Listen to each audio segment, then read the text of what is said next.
Assalamualaikum warahmatullahi wabarakatuh. Waalaikumsalam warahmatullahi wabarakatuh. Halo teman-teman pendengar podcast Matas TV, kembali lagi bersama saya Elin Najia Ayun yang akan menemani kalian di episode kali ini. Hari ini kita bakal ngobrol tentang seseorang yang menjadi pembina broadcast. Sebuah topik yang menarik dan menginspirasi. Dan sudah hadir bersama kita Ustazah Intan Ayulinda. Ya. Ustazah Intan, halo, apa kabarnya? Alhamdulillah baik. Mbak Elin, bagaimana kabarnya? Alhamdulillah baik juga. Ustazah Intan ini seorang pembina broadcast di Matas dan juga sekaligus guru mapel bahasa Indonesia. Oke, untuk mulai obrolan kali ini, aku penasaran nih, proyek apa saja sih yang akhir-akhir ini yang sedang dilakukan itu tim ekstrakurikuler broadcast? Proyeknya akhir-akhir ini ya. Setelah film pendek kemarin, proyek yang sekarang berlangsung akhir-akhir ini itu podcast. Jadi karena kita itu sudah punya alat podcast ya, sudah ada ruangan juga meskipun masih sederhana, tapi Ustazah itu mau anak-anak broadcast itu bisa belajar menjadi host podcast, bisa mengelola podcast dengan baik agar menampilkan bakat-bakat mereka di bidang public speaking. Agar tidak tegang juga ya kalau jadi host podcast juga. Betul.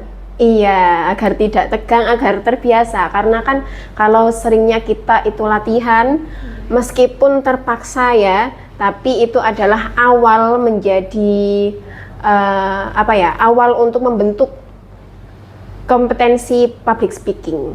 Jadi seperti itu, latihan-latihan dan juga harus berani untuk tampil. Iya, harus percaya diri. Iya, betul. Itu juga membentuk percaya diri anak-anak. Kira-kira ada nggak tantangan atau hambatan Ustazah ketika menjadi seorang pembina broadcast? Tantangan atau hambatan menjadi pembina broadcast. Kalau tantangannya sendiri mungkin dari segi materinya. Jadi Ustazah sebisa mungkin untuk memberikan materi-materi yang sesuai dengan usia anak-anak. Jadi tidak terlalu berat, juga tidak terlalu ringan di fase-fase SMP ini. Jadi bagaimana caranya Ustazah untuk membuat materi itu menjadi tantangannya Ustazah? Seperti itu.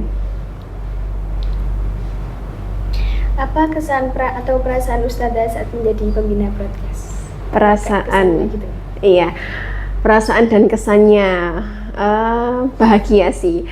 Dan juga ini Ustazah seneng karena memang sesuai dengan passionnya Ustazah. Jadi hobinya Ustazah, kesukaannya Ustazah tersalurkan menjadi pembina broadcast ini. Nah, Ustazah bisa menyalurkan semangat itu kepada anak-anak yang juga sefrekuensi, suka dengan teknologi, suka dengan public speaking, itu juga Ustazah merasa bahagia, begitu.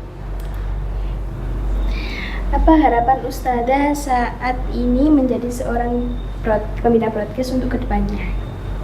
Harapannya anak-anak punya skill public speaking, anak-anak punya skill untuk mengaplikasikan teknologi, anak-anak punya skill untuk bagaimana berorganisasi, bekerja sama dengan tim, dan juga punya pengalaman di bidang perfilman atau di bidang pembawaan berita seperti itu.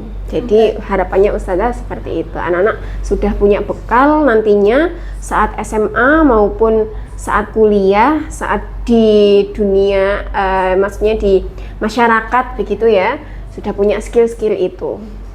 Agar juga lebih banyak pengalaman juga ya? Iya, betul, agar lebih banyak pengalaman. Nantinya misalkan di SMA ya, kalian lanjut untuk ke jurnalistik, ekskul jurnalistik atau ekskul broadcast, itu sudah punya bekal itu. Jadi, oh dulu di MTS saya pernah loh seperti ini, saya punya loh skill ini, seperti itu.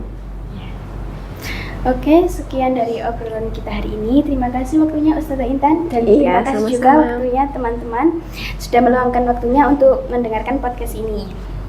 Saya sebagai host podcast pamit undur diri.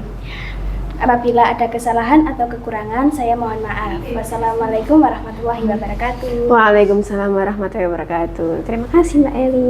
Sama-sama, Ustazah.